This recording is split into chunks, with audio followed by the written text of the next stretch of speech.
लंबे बाल वाली सास। सास बहू की उम्र में माँ बेटी जितना फासला होता है, लेकिन फिर भी ना बहू को सास में माँ और ना ही सास को बहू में बेटी दिखती है। कैसे? ओहो, ये बाल भी ना संभाले नहीं संभलते, इतने लंबे और काले। देखने वाले तो कहते हैं कि बहू सास और सास बहू लगती है। कौन है ये लोग माँ जी? मुझे तो नहीं दिखते जो सास को बहू समझ रहे हैं। अरे चल छोड़ ना, जा चाय लेकर आ जा और किचन में मेहंदी भिगा देना। और हाँ, दोपहर को पार्लर वाली आ रही है मेरे हेयर स्पा के लिए, तो जरा गर्म पानी तैयार करके भाप की तैयारी भी कर देना। बहू खुद के बाल देखती है जो सूखे, बेजान और बेतरीके से बंधे होते हैं। बहू किचन की तरफ जाती है। यहाँ खुद के बालों को संभालने का टाइम नहीं है, ना ही पैसा, लेकिन सास के बालों पर इन्वेस्टमेंट देखकर हैरानी ही होती है मुझे तो। दोपहर को पार्लर वाली सास के बालों को देखकर बोल पड़ती है, ओहो, ये कैसे बाल कर लिए आपने? 2 हफ्ते से मुझे बुलाया नहीं ना, तभी। अरे वो बहू के कारण।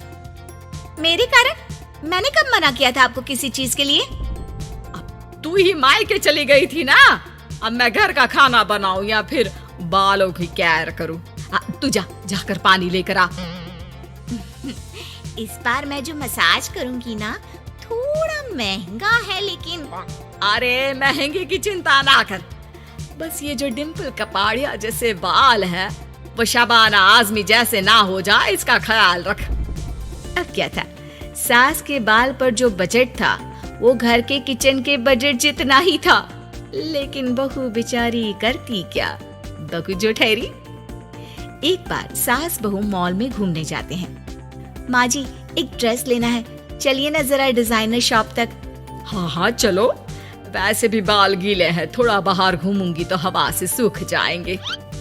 सास बहू दोनों मॉल में घूम रही होती है। सासू माँ, वो रहा मेरा स्टोर।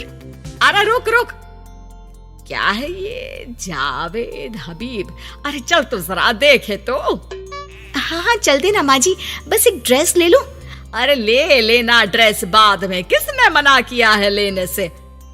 सास जावेद हबीब के पार्लर में जाती है, जहाँ सेल्स गर्ल उन्हें पकड़ लेती है। अरे कुछ बालों को सुंदर रखने के लिए क्रीम पाउडर दिखाओ ना, वो क्या है ना, थोड़े बेजान लग रहे हैं। क्यों नहीं, वैसे ये नया प्रोडक्ट लॉन्च हुआ है, इससे आपके बालों की खूबसूरती 4 गुना बढ़ जाएगी। इसे लगाने के बाद ना आपको हेयर स्पा करने की जरूरत पड़ेगी और ना ही किसी महंगे शैम्पू की। बस ये लगाइए और पूरे मोहल्ले में बाल चमकाइए, लहराइए और इतराइए। अरे वाह, कितने का है? इतना सस्ता कि आपको हंसी आ जाएगी। तो एक काम करते हैं ना, पहले हम हंसी लेते हैं, क्यों? ये जरूर आपकी बहू होगी, है ना? कैसे पता? अरे पहला कौन सी बहू चाहेगी कि सास के बाल सुंदर दिखे? मुझे नहीं लगता कि आप ये प्रोडक्ट ले पाएंगी। एक काम करिए, फिर कभी आइएगा।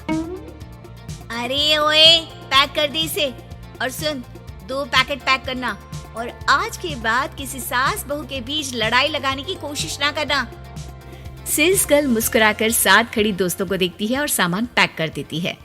उन लोगों के जाने के बाद, देखा मैंने कैसे खेल खेला? बहू मानती तो मुसीबत, और ना मानती तो भी मुसीबत। वहीं सामान लेकर सास भी खुश। बाहर निकलकर बहू से कहती है, अरे वाह बहू, अब देखना मेरे बाल ना और ज्यादा सुंदर हो जाएंगे। अब तो लोग मुझे देखकर जलने लगेंगे। वैसे जलन से याद आया, तुझे भी तो ड्रेस लेनी थी ना, चल ले लेते हैं। रहने दीजिए, पैसे किसके पास है जो ड्रेस ले लूं? आप तो अपने बाल लहरा लहरा कर इतराइए। मैं कोई पुरानी ड्रेस ही पहन लूंगी। चलो वो भी ठीक है बहू। देख, हमेशा ना फालतू खर्चे से बचना चाहिए। मैं बिल्कुल फेवर में नहीं थी तेरी नई ड्रेस के लिए, फिर भी तुझे मना नहीं कर पा रही थी। बहू के तो मन में आता है कि सास की इस बात के बाद वो उन्हें इतना अच्छा करारा जवाब दे, लेकिन चुप हो जाती है। सास का बालों को लहराना और इतराना यूं ही चल रहा था। एक दिन, माँ जी, न जाने क्यों चक्कर आ रहा है, लगता नहीं कि मैं काम कर पाऊंगी। मैं अपने कमरे में आराम करने जा रही हूँ। थोड़ी देर बाद पति भी आ जाता है। माँ, शिखा को कहीं देखा क्या? आज बहुत दिनों बाद घर की रसोई से इतनी अच्छी खुशबू आ रही है। मन तो कर रहा है कि बिना चेंज किए ही खाना खाने बैठ जाऊं। अरे बेटा, खाना आज मैंने बनाया है तो घर तो महकेगा ही।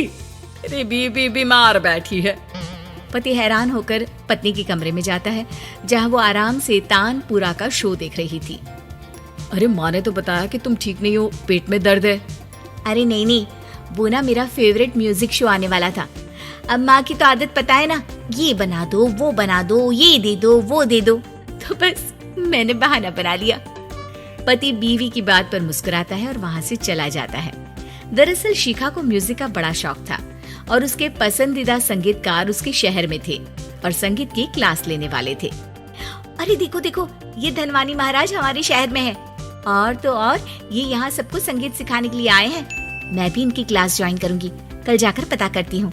सास और पति भी शिखा की बात पर खुश हो जाते हैं, लेकिन अगले रोज जब शिखा वहाँ से वापस आती है तो उसका मुंह उतरा होता है। अरे क्या हो गया? तेरी शक्ल देखकर क्या उन लोगों ने तुझे लेने से मना कर दिया? पहली बार बहू सास के ताने का कोई जवाब नहीं देती और चुपचाप जाकर कमरे में बैठ जाती है, जहाँ पति कहता है, अरे क्या हो गया मेरी अनारकली, क्यों मुंह लटका रखा है? अरे कुछ नहीं, बस ऐसे ही। सास कमरे के बाहर जाकर खड़ी हो जाती है। अरे मुझे तो बताओ, क्या हो गया?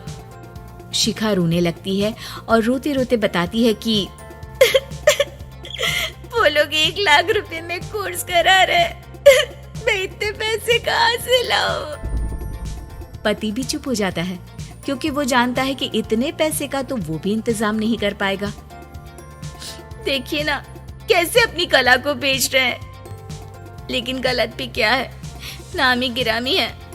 अरे कोई बात नहीं शिखा, मैं कोशिश करता हूँ किसी से उधार लेने की। जब कोर्स करके तुम खुद की क्लास खोलना, उससे जो पैसे आएंगे उससे फीस भर देना। पति कई लोगों से बात करता है, लेकिन उसे कहीं से पैसे नहीं मिलते।